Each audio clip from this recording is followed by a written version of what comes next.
അസ്സലാമു അലൈക്കും വറഹ്മത്തുള്ളാഹി വബറകാതുഹു. വലൈക്കും അസ്സലാം. ഇന്നെന്താണ് മോക്ക് സംശയമുള്ള വിഷയം? ഉമ്മച്ചി, ഒരു മയ്യത്തിന് ഏറ്റവും കൂടുതൽ വിഷമമുള്ള സമയം ഏതാ? പറഞ്ഞുതരാം. നബി സല്ലല്ലാഹു അലൈഹി വസല്ലമ തൻ്റെ ഭാര്യ ആയിഷ ബീവി റളിയല്ലാഹു അൻഹയോട് ചോദിച്ചു, ആയിഷ, ഒരു വ്യക്തി ഈ ലോകം വിട്ടു പോകുമ്പോൾ ആ മയ്യത്തിന് കഷ്ടതയുള്ള വിഷമമുള്ള സമയം ഏതാണ് എന്ന് ചോദിച്ചു. അപ്പോൾ ആയിഷ ബീവി റസൂലിനോട് പറയാണ്, നമ്മൾ മയ്യത്തില്ല മരണപ്പെട്ട് കഴിഞ്ഞിട്ട് വീട്ടിൽ നിന്ന് പുറത്തേക്ക് കൊണ്ടുപോകുന്ന നേരാണ് റസൂലേന്ന് ഉത്തരം പറഞ്ഞു. അപ്പോൾ നബി സല്ലല്ലാഹു അലൈഹി വസല്ലമ മറുപടി പറഞ്ഞ്, അതല്ല ആയിഷാന്ന്. അപ്പോൾ അടുത്തത് ആയിഷ ബീവി പറയാണ്, ആ മയ്യത്തിനെ ഖബറിലടക്കി തനിച്ച് വിട്ടിട്ട് വരുന്ന ഒരു സമയമുണ്ടല്ലോ, അതാണ് ഏറ്റവും പ്രയാസമായത് എന്ന് പറഞ്ഞു. അപ്പോൾ നബി സല്ലല്ലാഹു അലൈഹി വസല്ലമ പറയാണ്, അതല്ല ആയിഷാന്ന്. അപ്പോൾ ആയിഷ ബീവി പറഞ്ഞു, എന്നാൽ റസൂലെ നിങ്ങൾ തന്നെ പറയേ ഏതാണ് സമയം എന്ന്. അപ്പോൾ നബി സല്ലല്ലാഹു അലൈഹി വസല്ലമ മറുപടി പറയാണ്, ഒരു മനുഷ്യന് മരണപ്പെട്ട് കഴിഞ്ഞാൽ ആ മനുഷ്യൻ്റെ ശരീരത്തിൽ നിന്നും ഞരമ്പുകളിൽ നിന്നും അസ്ഥികളിൽ നിന്നും ജീവൻ വേർപെടുത്തുന്ന സമയം ആ ശരീരം പുണ്ണായി താങ്ങാനാവാത്ത വേദനയാകുന്നതാണ്. അതാണ് ഒരു സമയം.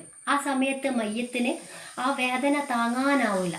അടുത്ത എന്താന്ന് പറഞ്ഞിരട്ടെ, മയ്യത്തിനെ കുളിപ്പിക്കാൻ മയ്യത്തിൻ്റെ വസ്ത്രം അഴിക്കുമ്പോൾ ആ മയ്യത്ത് അലറി വിളിക്കും, എൻ്റെ മയ്യത്തിനെ കുളിപ്പിക്കുന്നവനെ, എൻ്റെ ശരീരത്തിൽ നിന്നും ഞരമ്പിൽ നിന്നും റൂഹിനെ പിടിച്ചിട്ട് കുറച്ച് സമയമായിട്ടുള്ളൂ, ആ വേദന തന്നെ എനിക്ക് സഹിക്കാൻ വയ്യ, എന്നെ ഒന്ന് പതുക്കെ കുളിപ്പിക്കണേ, എന്നെ ഇനിയും വേദനിപ്പിക്കല്ലേ എന്ന് പറഞ്ഞ് കെഞ്ചു.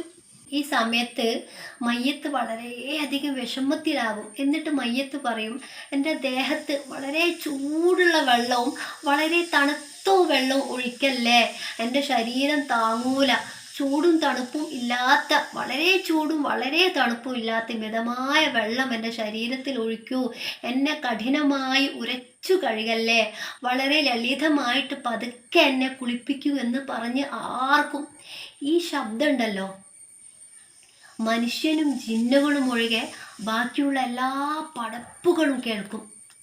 എന്താ അല്ലേ? അടുത്ത എന്താണ്, വസ്ത്രം ധരിപ്പിക്കുമ്പോൾ മയ്യത്തിനെ എടുത്തു കൊണ്ടുപോകുമ്പോൾ എന്നെ സൂക്ഷിച്ച് എടുക്കണേ, അല്ലെങ്കിൽ വേദനയാൽ വിഷമത്താൽ ഉരുകിപ്പോയതാണ് ഞാൻ, എന്നോട് സൂക്ഷ്മതയോടെ മിതമായി പെരുമാറണേ എന്ന് പറഞ്ഞിട്ട് ആർത്ത് കെഞ്ചും. അതിനാലില്ലേ, മയ്യത്ത് കുളിപ്പിക്കുമ്പോൾ നമ്മൾ എന്താ ചെയ്യേണ്ടത് അറിയാം?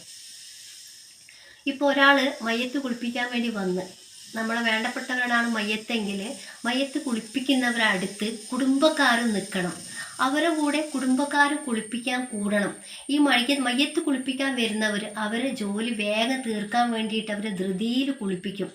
ഇതെന്താക്കും, മയ്യത്തിനെ വളരെയധികം വേദനയും വിഷമവും വരുത്തും. അടുത്തത് കഫൻ ചെയ്യുമ്പോൾ മയ്യത്ത് പറയും, ആദ്യം തന്നെ എൻ്റെ മുഖത്ത് കെട്ടി മൂടിക്കളയല്ലേ, ആദ്യം എൻ്റെ കാലുകൾ കെട്ടണേ, അടുത്തതെൻ്റെ അരക്കെട്ട് മൂടിക്കോളൂ, അവസാനം എൻ്റെ മുഖത്ത് മൂടൂന്ന്. എനിക്കെൻ്റെ കുടുംബത്തെ ഒന്നുകൂടി കാണണം, ഇനി ഞാൻ തിരിച്ചു വരാൻ പോകുന്നില്ലല്ലോ, ഞാൻ ഖബറിലേക്ക് പോവുകയാണ്, ഉറക്കെ ബുദ്ധിമുട്ടി പറയുമെന്ന് നമ്മുടെ നബി സല്ലല്ലാഹു അലൈഹി വസല്ലമ പറഞ്ഞിട്ടുണ്ട്.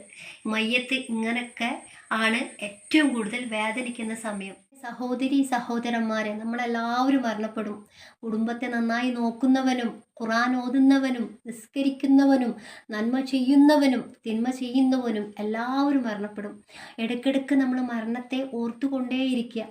നമ്മുടെ കുടുംബം നന്നാവാനും നമ്മുടെ മക്കൾ സ്വാലിഹായ മക്കളാവാനും ഖബറിലെ അദാബ് ഇല്ലാതിരിക്കാനും നമ്മളുടെ മരിക്കുന്ന സമയം ലാ ഇലാഹ ഇല്ലല്ലാഹ് എന്ന കലിമ ചൊല്ലി മരിക്കുവാനും നമ്മളുടെ മരണസമയം ചിരിച്ചുകൊണ്ട് പുഞ്ചിരിച്ചുകൊണ്ട് ഇഷ്ടപ്പെട്ടവരുടെ മടിയിൽ കിടന്ന് മരിക്കാനും പടച്ചോൻ നമുക്കെല്ലാവർക്കും തൗഫീക്കിനെ നൽകട്ടെ, ആമീൻ.